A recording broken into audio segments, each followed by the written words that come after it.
Zvigananda Boo VP Chiwenga, the 19th of October 2025, spread the love. By a correspondent, President Emmerson Mnangagwa's loyalists in Mutare on Saturday erupted into song, applause, and thunderous chants of support for their leader, while booing and denouncing Vice President Constantino Chiwenga after his 2028 presidential ambitions were effectively crushed. The drama unfolded at the closing session of ZANU-PF's National Conference, where Justice Minister and Party Secretary for Legal Affairs ZVAITWA, a key Mnangagwa ally, announced a resolution to extend the president's term to 2030. It is resolved that his term of office as President of the Republic of Zimbabwe will be extended beyond 2028 to 2030, declared ZVAITWA, prompting the hall to explode into song and ululation. The party and government are directed to initiate the requisite legislative amendments before the 23rd National People's Conference, he added. Delegates from all 10 provinces rose in unison,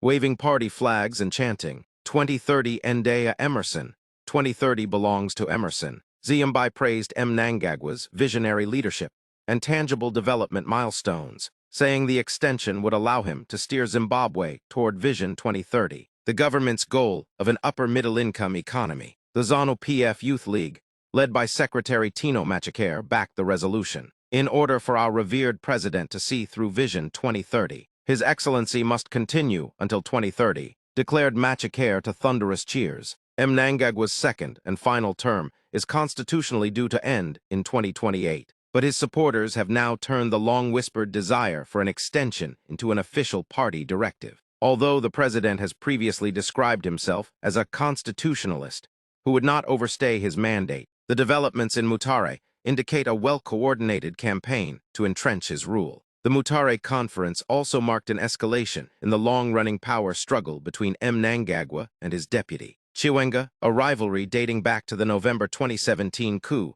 that ousted Robert Mugabe. Chiwenga, then commander of the Defense Forces, played a central role in Mnangagwa's rise to power. But once in office, Mnangagwa swiftly consolidated control, sidelining the military establishment and pushing out Chiwenga's allies. By 2019, relations had soured, with Mnangagwa's camp accusing Chiwenga of harboring presidential ambitions, while Chiwenga reportedly complained about corruption and marginalization. Since then, Mnangagwa's strategic reshuffles of the army, intelligence, and party structures have steadily weakened Chiwenga's influence, leading to what insiders describe as a Cold War within ZANU-PF.